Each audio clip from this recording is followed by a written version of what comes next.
Chapter 26. The Vedanta Movement in the West.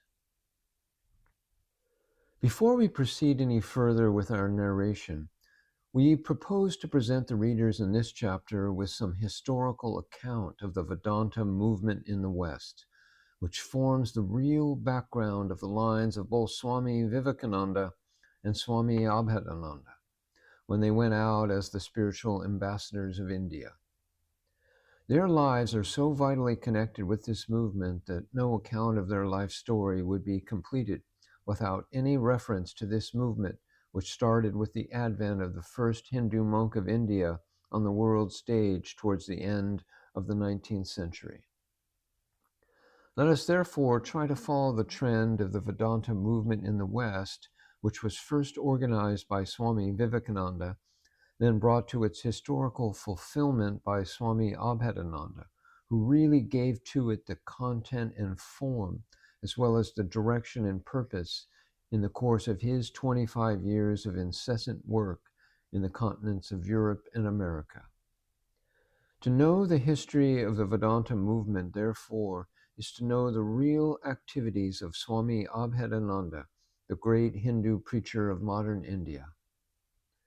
It is known to the readers of Vivekananda's life and also of the Ramakrishna Vedanta movement in the modern world that from the year 1893 to 1897, when he visited America for the second time, his life was a period of sustained activity insofar as it was related to the Vedanta movement in the Western countries. The history of the Vedanta movement is nothing but the record of the unfolding of the classical old faith known as Hinduism to the people of America and Europe, who had but a shallow idea and almost scanty knowledge about it. Even though one can trace Hindu influence on Western thought to such thinkers as Kant and Emerson, yet the Americans as a whole had no clear knowledge about the real truth of Hinduism or the universal doctrines underlying it. The memorable 19th century forms a record of remarkable awakening and unfoldment, nowhere more so than in India. In social, moral, political, cultural, and religious reform, it marks the period of India's Renaissance. The time has come for the devout student of history to understand and appreciate the play of spiritual forces that brought it about. What is genius but a living focus through which moral, social, cultural, and spiritual forces radiate?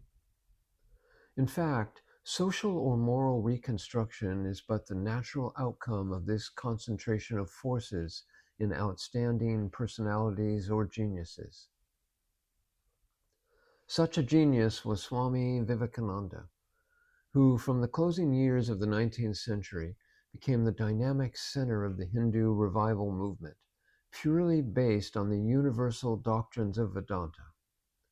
To study him and his predecessors is to study the time force or time spirit and its dispensations for the uplift of humanity.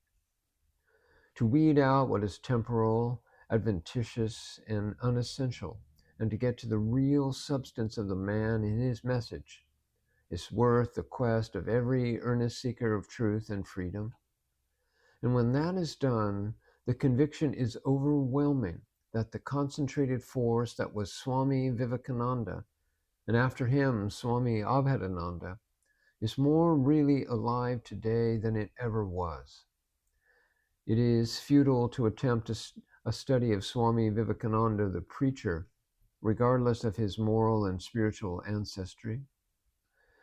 The first of his immediate predecessors was Raja Rammohan Roy, who can be called as the spiritual grandfather of modern India. The Raja is truly regarded as the father of the Indian Renaissance of the 19th century. He is also a great pathfinder. There was not one major avenue of progress which his Herculean activity did not traverse. He stood in solitary grandeur in the midst of utter darkness and sent forth his clarion call to freedom of thought, freedom of action, freedom of worship, and freedom from all forms of abuses. India was not then ready to accept the Catholicity of his ideal or his cosmopolitan ideal of worship.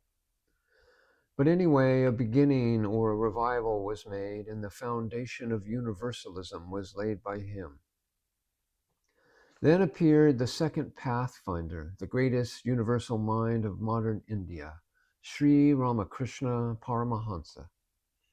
According to the estimate of the great men of both East and West, Sri Ramakrishna was a rare combination of individuality and universality, personality and impersonality.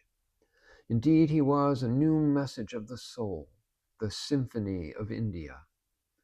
From the Himalayan heights never achieved by any prophet, Sri Ramakrishna brought to humanity the greatest bliss and harmony. A living embodiment of the Sanatana Dharma his life demonstrated. To go along a new strain, of course, next was Swami Vivekananda. Why was it felt necessary by some thinking minds at the close of the 19th century that the religions of the world should be brought together? Did the real motive for organizing the Parliament ever enter the minds of those who were at the forefront of it and who were mainly responsible for it? Whatever the divine motives may have been, the human motives lying behind the organization were mixed.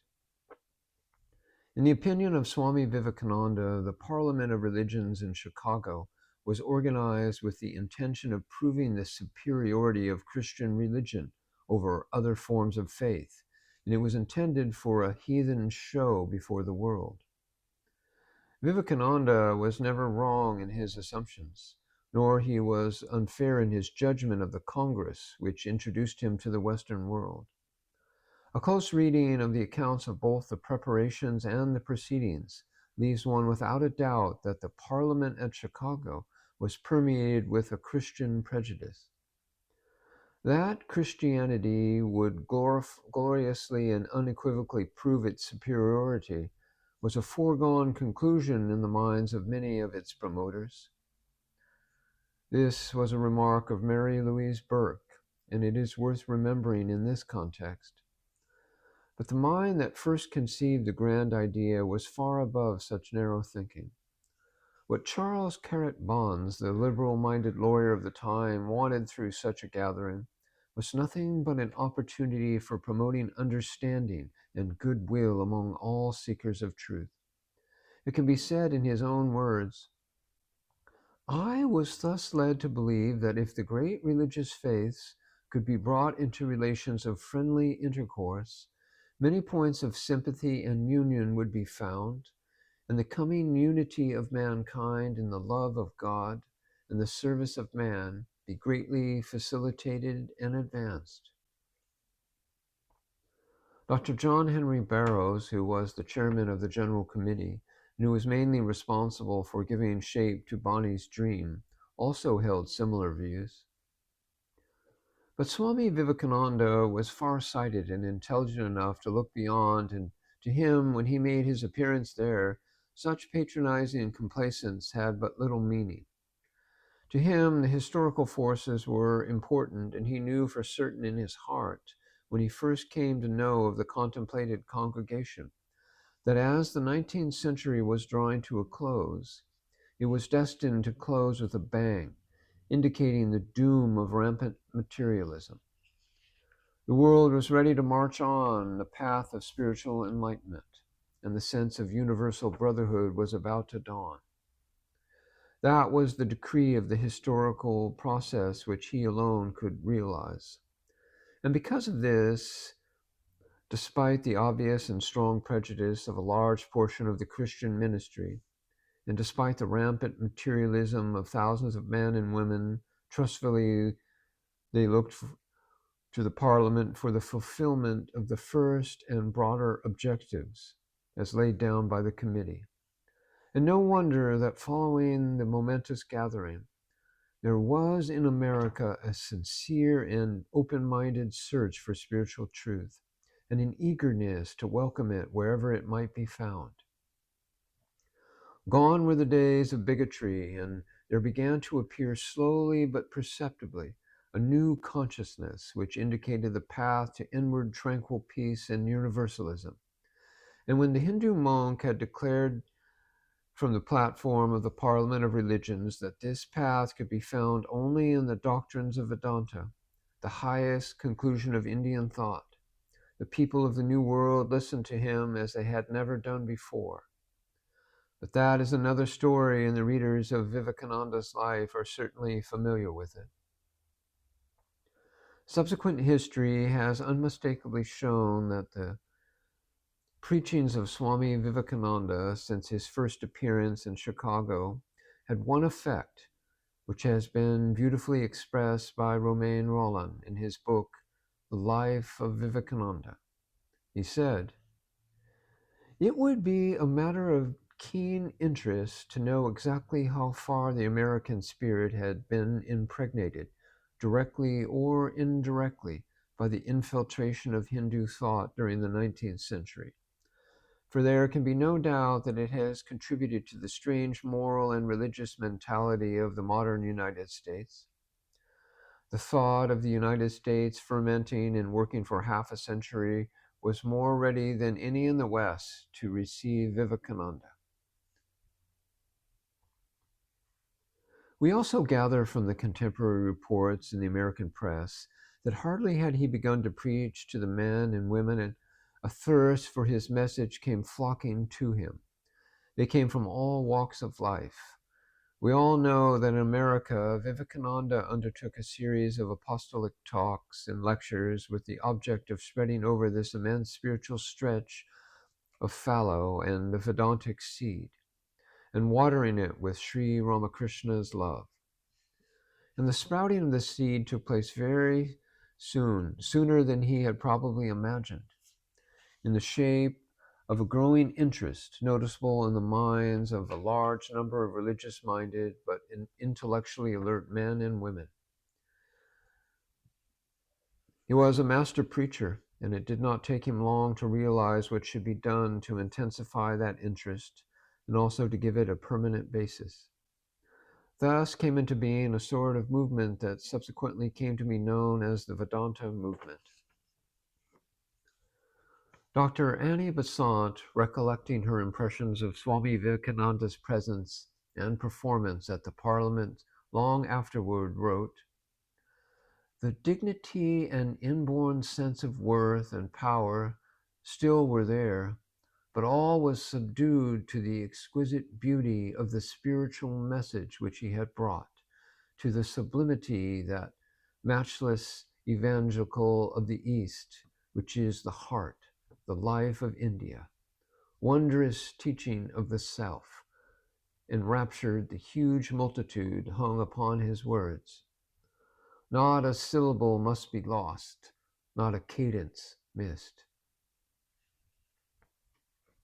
Now, what was this message that captivated the religious-minded people of America?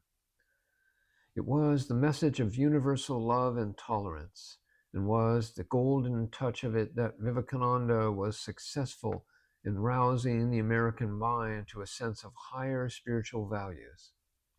The burden of his talks, class lectures, and discourses in America were predominantly spiritual, and the readers of his life knew how he had to remove the Western prejudices that initially barred the way of his spiritual message. But was it the message of the Hindu monk that brought the movement into existence? More than that, it was the historical process which was instrumental in ushering the era of spiritual enlightenment in the New World. A few words in this context to explain this intangible thing, historical process, will not be out of place here. The life of a nation, like that of an individual, is an unbroken series of experiences whose final object is the development of the inward nature or character. In the Christian civilization of the Western world, cycles form and close with marvelous rapidity, and all seem to move with lightning speed. This is especially the case since the close of the 13th century of the era, when the gigantic power of the Roman Catholic Church reached its climax and set on its downward march. There and then, the impetus of civilization became tremendous, and centers of progress crowded in a few years.